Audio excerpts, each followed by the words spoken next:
muraho neza rubyiruko ngimbi namwe bangavu murasuhuzwa na Ishimwe Claude.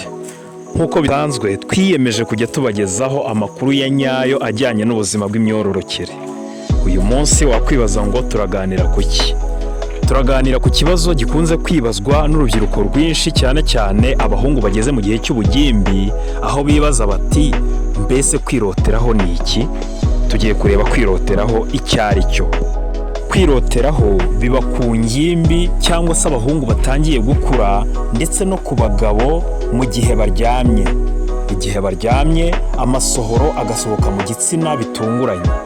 Icyo gihe amasohoro asohoka mu gitsina bitunguranye kubera bashobora kurota bari gukora nk'igikorwa cy'imibonano mpuzabitsina, cyane ko baba batangiye gukura.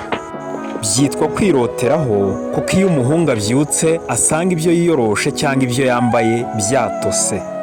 Kwiroteraho kandi tugomba kumenya yuko ari ibintu bisanzwe bikunda kuba ku bahungu bageze mu bugimbi nk'uko nabivuze, cyangwa se ku bagabo cyangwa se umugabo umaze igihe adakora imibonano mpuzabitsina, nabo kwiroteraho bibabaho, ariko bigakunda kuba ku ngimbi zitangiye kugera mu gihe cy'ubugimbi, aho ziroteraho zikabyuka zisanga ibyo ziyoroshe cyangwa se ibyo zaryamyeho byatose bitewe n'amasohoro yivanze n'intanga yasohotse mu ijoro igihe umuhungu yarose ari gukora igikorwa cy'imibonano mpuzabitsina. Arabirota akagira umubiri ukagira ari kubikora, ugasohora intanga zikajya hanze, akazisanga hanze mu mashuka cyangwa se mu myenda yari yambaye yiyoroshe kubera ibyo byabayeho mu ijoro.